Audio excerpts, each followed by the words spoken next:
App ಕಿ ಅದಾಲತ್ನಲ್ಲಿ team ಇಂಡಿಯಾದ opening batsman Shikhar Dhawan ಮೇಲಿರುವ ಆರೋಪವೆಂದರೆ ಇವರು ಅವರ ಕ್ರಿಟಿಕ್ಸ್ಗಳನ್ನು ಇಗ್ನೋರ್ ಮಾಡುತ್ತಾರೆ ಎಂಬುದು.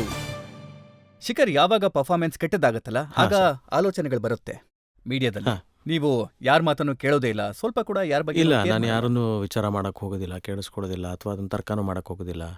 ನಾನು ಯಾವುದೇ ರೀತಿಯಾದಂಥ ನ್ಯೂಸ್ಗಳನ್ನು ನೋಡಲ್ಲ, ಅಥವಾ ನಾನು ಬರುವಂಥ ಕಮೆಂಟ್ಸ್ಗಳನ್ನೆಲ್ಲ ಓದೋದೂ ಇಲ್ಲ ನಾನು. ಯಾಕಂದರೆ ಎಷ್ಟು ನಾನು ಇದರಲ್ಲಿ ಉಣಗೋಗ್ತೀನೋ ಅಷ್ಟು ನನಗೆ ಬೇರೆ ಇನ್ಫಾರ್ಮೇಷನ್ ಸಿಗೋದಿಲ್ಲ. ನನಗೇನು ಬೇಕೋ ಅದು.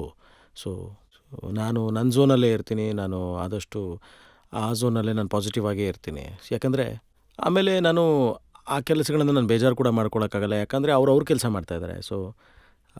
ಅವರ ಈ ಕಮೆಂಟ್ಸ್ ಮಾಡೋದಲ್ಲ ಅವ್ರ ಕೆಲಸ ಅದು. ಅವ್ರ ಕೆಲಸನ ಅವ್ರು ಮಾಡ್ತಾಯಿದ್ದಾರೆ. ಆದರೆ ಟ್ವಿಟರಲ್ಲಿ, ಸೋಷಿಯಲ್ ಮೀಡಿಯಾದಲ್ಲಿ, ಫೇಸ್ಬುಕ್ನಲ್ಲಿ ಸಾಕಷ್ಟು ಕಮೆಂಟ್ಸ್ ಬರುತ್ತಲ್ಲ, ಅದನ್ನು ನೋಡ್ತೀನಿ. ಇಲ್ಲ, ಅದು ಯಾವುದನ್ನು ನೋಡಲ್ಲ ನಾನು. ನನಗೆ ಗೊತ್ತಿದ್ದಿಲ್ಲ, ನಾನು ಚೆನ್ನಾಗಿ ಆಡಿದ್ರೆ ಚೆನ್ನಾಗಿದೆ ಅಂತ ಹೇಳ್ತಾರೆ, ನಾನು ಕೆಡ್ದಾಗ ಆಡಿದ್ರೆ ಕೆಡ್ದಾಗಿದೆ ಅಂತ ಹೇಳ್ತಾರೆ. ಅದರಲ್ಲಿ ನಾನು ಬೇರೆಯವರು ಕಮೆಂಟ್ ಮಾಡೋದನ್ನು ನೋಡೋ ಅಗತ್ಯ ಏನಿಲ್ಲ ಅಲ್ವಾ. ಯಾಕೆ ಶುರುನಲ್ಲಿ ನಾನು ಅದನ್ನು ನೋಡ್ತಾ ಇದ್ದೆ. ಬಟ್ ಅದಾದಮೇಲೆ ನಾನು ಅಪ್ಲಿಫ್ಟ್ ಆದಮೇಲೆ ಥಿಂಗ್ಸ್ ಬೇಡ ಇವಾಗ. ಯಾರ ಬಗ್ಗೆನೂ ಕಾಳಜಿ ಇಲ್ಲ.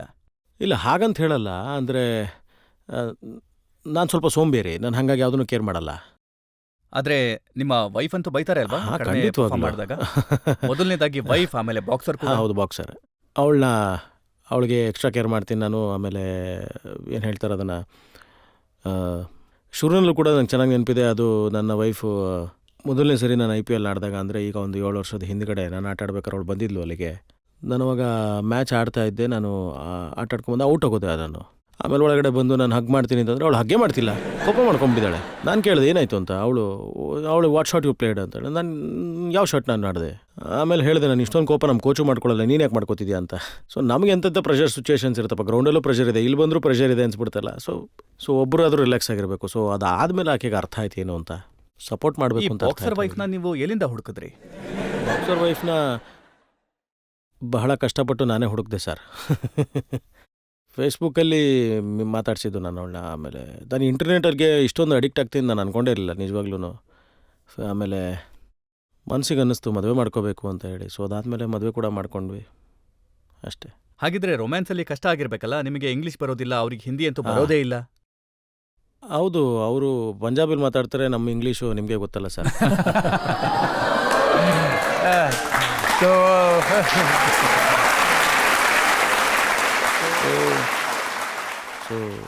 ಹಾಗಾಗಿ ಪ್ರೀತಿನ ಹೇಳ್ಕೊಳ್ಳೋದಕ್ಕೆ ಬಹಳಷ್ಟು ದಾರಿಗಳಿದ್ದೇವೆ ಅಲ್ವಾ.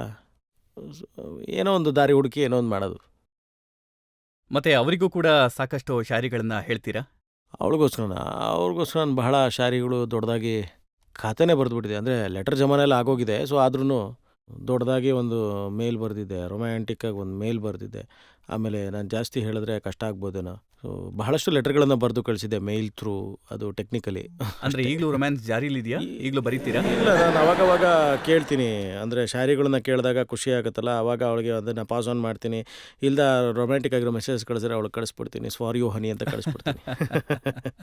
ಯಾರಾದರೂ ಪ್ರಶ್ನೆ ಕೇಳಬೇಕು ಅಂತಿದ್ದೀರಾ ಕ್ವಿಕ್ಲಿ? ನಮ್ಮೆಲ್ಲರಿಗೂ ಗೊತ್ತಿರೋ ಹಾಗೆ ಲಾಸ್ಟ್ ವರ್ಲ್ಡ್ ಕಪ್ ಅಲ್ಲಿ ನಿಮ್ಗೆ ಇಂಜುರಿ ಆಗೋಗಿತ್ತು.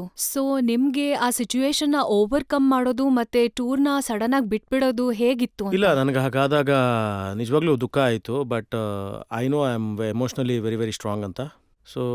ನಾನು ಯಾವುದೇ ವಿಚಾರಗಳನ್ನು ನನ್ನನ್ನು ಡಾಮಿನೇಟ್ ಮಾಡೋ ರೀತಿ ನಾನು ನೋಡ್ಕೊಳ್ಳಲ್ಲ. ಅದು ನನ್ನನ್ನು ಕೊಲ್ಲಬಾರ್ದು ಅಂತ ಹೇಳಿ ನಾನು ತುಂಬ ಸ್ಟ್ರಾಂಗ್ ಆಗಿರ್ತೀನಿ. I know how to handle that ಅಂತ. ದುಃಖ ಆಯಿತು ನನಗೆ, ಗೊತ್ತಿಲ್ಲದಂಗೆ ಏಟಾಗಿತ್ತು. ಬಟ್ ಏನು ಮಾಡೋಕ್ಕಾಗಲ್ಲ, part and parcel of the field. ಅದೂ ಏಟ್ ಆಗ್ತಾ ಇರುತ್ತೆ. ನನಗದು 8ನೇದೋ 9ನೇದೋ ಫ್ರ್ಯಾಕ್ಚರು ಅದೇ ಜಾಗಕ್ಕಾಗಿದ್ದಿತ್ತು.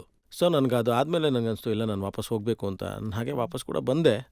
ಆದರೆ ನನಗೆ ಖುಷಿಯಾಗಿದೆ. ಯಾಕಂದರೆ ನನ್ನ ಕೈಲಿ ಏನಿತ್ತು, ಏನು ಸಾಧ್ಯ ಆಗಿತ್ತು, ನನ್ನ ಶಕ್ತಿ ಏನಿತ್ತು ಅಷ್ಟನ್ನು ನಾನು ನನ್ನ ಟೀಮ್ಗೋಸ್ಕರ ಮಾಡಿದ್ದೀನಿ. ಅದರಲ್ಲಿ ನಾನು ಸಂತೃಪ್ತನಾಗಿದ್ದೀನಿ. ಧೋನಿ ಅವ್ರಿಗೆ ಇನ್ನೊಬ್ಬರ ತಲೆಯಲ್ಲಿ ಏನಿದೆ ಅಂತ ಈಸಿಯಾಗಿ ಗೊತ್ತಾಗ್ಬಿಡುತ್ತೆ. ಹೌದು ಸರ್, ಖಂಡಿತವಾಗ್ಲೂ ಇದು ನಿಜನೇ ಹೇಳಿದ್ದು ನೀವು. ಅದು ಒಬ್ಬ ದೊಡ್ಡ ಲೀಡರ್ನ ಕ್ವಾಲಿಟಿ ಆಗುತ್ತೆ. ಆಮೇಲೆ ಅವ್ರಿಗೆ ಚೆನ್ನಾಗಿ ಗೊತ್ತಾಗುತ್ತೆ ಅದು ಯಾವ ಪ್ಲೇಯರ್ ಮೇಲೆ ಎಷ್ಟು ಪ್ರೆಷರ್ನ ಹಾಕಬೇಕು, ಯಾವ ಪ್ಲೇಯರ್ಗೆ ಏನಾಗ್ತಾಯಿದೆ, ಎಷ್ಟು ಬ್ಯಾಕಿಂಗ್ ಹಾಕಬೇಕು ಅವ್ರ ಮೇಲೆ. ಅವ್ರಿಗೆ ಗೊತ್ತಾಗುತ್ತೆ ಒಬ್ಬ ಪ್ಲೇಯರ್ನ ಹೇಗೆ ತಯಾರು ಮಾಡಬೇಕು, ಅವ್ರನ್ನ ಚಾಂಪಿಯನ್ ಹೇಗೆ ಮಾಡಬೇಕು ಅಂತೇಳಿ.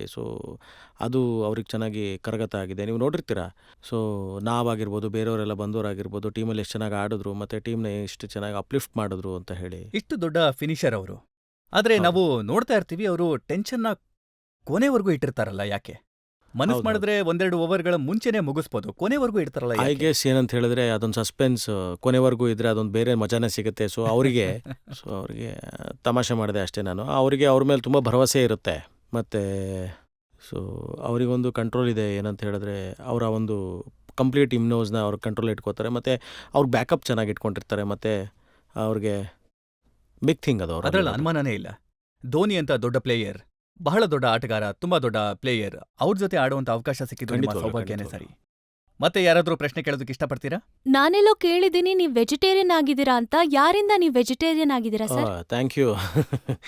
ನಾನು ವೆಜಿಟೇರಿಯನ್ ಆಗಿ ಆಲ್ಮೋಸ್ಟ್ 1 ವರ್ಷ ಆಯಿತು. ಅದು ನಾನು ವೆಜಿಟೇರಿಯನ್ ಆಗಿ I believe in energy. So ಹಾಗೆ ನಾನು ಶಿವಾನಿ ಅವ್ರನ್ನ ಫಾಲೋ ಮಾಡ್ತೀನಿ. ಹಾಗಾಗಿ ಸೊ ಅವರ ಒಂದು ಬ್ರಹ್ಮಕುಮಾರಿ ಅವ್ರದ್ದಾಗಿರ್ಬೋದು ತುಂಬ ಕೇಳ್ತೀನಿ ನಾನು ಅವ್ರದ್ದೆಲ್ಲ. ಸೊ ಈವನ್ ಸದ್ಗುರು ಅವರ ಪ್ರವಚನ ಕೂಡ ಕೇಳ್ತಿರ್ತೀನಿ. ಸೊ ನನಗೆ ಅರ್ಥ ಆಯಿತು ಆವಾಗ ಈ ನಾನ್ ವೆಜ್ಜಲ್ಲಿಂದ ಬರುವಂಥ ಎನರ್ಜಿ ನೆಗೆಟಿವ್ ಇರುತ್ತೆ, ಫಿಯರ್ ಬರುತ್ತೆ ಅಂತ. ಸೊ ದೆನ್ ಐ ರಿಯಲೈಸ್ಡ್ ಆ ಎನರ್ಜಿ ನನಗೆ ಬೇಡ ಅಂತ. ಸೊ ನಾನು ಎಂಥ ಊಟ ಮಾಡಬೇಕು ಅಂತ ಹೇಳಿದ್ರೆ ಅದನ್ನ ನನಗೆ ಎನರ್ಜಿ ಬರುತ್ತೆ, ಎಮೋಷನ್ಸ್ ಬರುವಂಥದ್ದು. ಸೊ ನಾವು ಯಾವಾಗಲೂ ಹೇಳ್ತಿರ್ತೀವಲ್ಲ, ನಾವು ತಿನ್ನೋ ಅನ್ನ ಹೇಗಿರುತ್ತೆ ಹಾಗೆ ನಮ್ಮ ಮನಸ್ಸಿರುತ್ತೆ ಅಂತ. ಈಗ ನಾನು ಯೋಚನೆ ಮಾಡಿ ತಿಂತೀನಿ ಏನು ತಿನ್ನಬೇಕು ಅಂತ. ಸೊ ಇದು ನನ್ನ ಬ್ಯಾಕ್ಗ್ರೌಂಡ್ ಅಷ್ಟೇನೆ, ಇದು ನನ್ನ ರೀಸನಿಂಗ್ ಅಷ್ಟೇ. Okay sir, thank you. ಸಾಕಷ್ಟು ಜನ ಯಂಗ್ಸ್ಟರ್ಸ್ಗಳು ನಿಮ್ಮ ಮಾತನ್ನ ಕೇಳ್ತಾ ಇರ್ತಾರೆ. ಅವ್ರಿಗೆ ಹೇಳಿ ಫಿಟ್ನೆಸ್ಸಿಗೋಸ್ಕರ ಏನ್ ಮಾಡ್ಬೇಕಾಗತ್ತೆ? ಫಿಟ್ನೆಸ್ಗೋಸ್ಕರ ಯಂಗ್ಸ್ಟರ್ಸ್ಗೆಲ್ಲ ನಾನು ಏನು ಹೇಳ್ತೀನಿ ಅಂತಂದರೆ, ಅದು ಟೆಕ್ನಾಲಜಿ ನಮ್ಮಲ್ಲಿ ಇತ್ತೀಚಿನ ದಿನಗಳು ತುಂಬ ಚೆನ್ನಾಗಿ ಮುಂದುವರೆದಿದೆ. ಸೊ ನಾವು ಅದನ್ನು ಅಡ್ವಾನ್ಸ್ ಆಗಿದೆ, ನಾವು ಯೂಸ್ ಮಾಡ್ತೀವಿ, ಅದು ಒಳ್ಳೆಯದು. ಆದರೆ ಅದಕ್ಕೆ ಅಡಿಕ್ಟ್ ಆಗಬೇಡಿ ಅಂತ ಹೇಳ್ತೀನಿ. ಅಂದರೆ ಅದನ್ನು ಬಿಟ್ಟು ಇರಲಾರ್ದಷ್ಟು, ಅಂದರೆ 8-10 ಗಂಟೆ ನೀವು ಫೋನ್ಗಳನ್ನೇ ನೋಡ್ತಾ ಕೂತಿರ್ತೀರ, ಆ ರೀತಿ ಮಾಡ್ಕೋಬೇಡಿ ಅಂತ ಹೇಳಿ.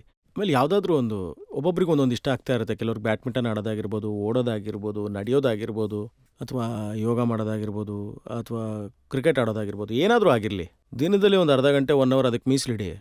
ಜಿಮ್ಗೆ ಹೋಗಬೇಕು ಅನ್ನೋ ಕರಾರೇನಿಲ್ಲ. ಸೊ ನಿಮ್ಗೇನು ಇಷ್ಟ ಬರುತ್ತೋ ಅದನ್ನು ಮಾಡಿ. ಗ್ರೂಪ್ಗಳನ್ನು ಮಾಡ್ಕೊಳ್ಳಿ. ವಾಟ್ಸಪ್ಪಲ್ಲಿ ಎಷ್ಟೊಂದು ಗ್ರೂಪ್ಗಳನ್ನು ಕ್ರಿಯೇಟ್ ಮಾಡ್ತೀವಿ. ಆಟ ಆಡೋದಕ್ಕೊಂದು ಗ್ರೂಪ್ ಮಾಡಿ. ಸೊ ನಡೀರಿ, ಬೆಳಿಗ್ಗೆ ಹೋಗಿ ಆಟ ಆಡೋಣ ಅಂದರೆ ಬೆಳಿಗ್ಗೆ ಹೊತ್ತು ಬೇಗ ಎದ್ದೇಳೋದು. ಸೊ ಅದನ್ನು ಆಟ ಆಡ್ತಾ ಮಾತಾಡಿದಾಗ ಬೇರೆ ಕೆಲಸಗಳೆಲ್ಲ ನಮಗೆ ಹೊರಟೋಗುತ್ತೆ. ಸೊ ನಿಮಗೆ ದಿನ ಫೋಕಸ್ಡಾಗಿ ಏನು ಮಾಡಬೇಕು ಅದನ್ನು ಮಾಡ್ತಾ ಹೋಗ್ತೀರಾ ನೀವು ಅವಾಗ. ಸೊ ಇದು ನನ್ನ ಅಡ್ವೈಸ್ ಅನ್ಬೋದು. ಮತ್ತು कलंदर संगे मरमर के मकानों में नहीं मिलता, कलंदर संगे मरमर के मकानों में नहीं मिलता, मैं असली घी हूँ बनियों के दुकानों में नहीं मिलता.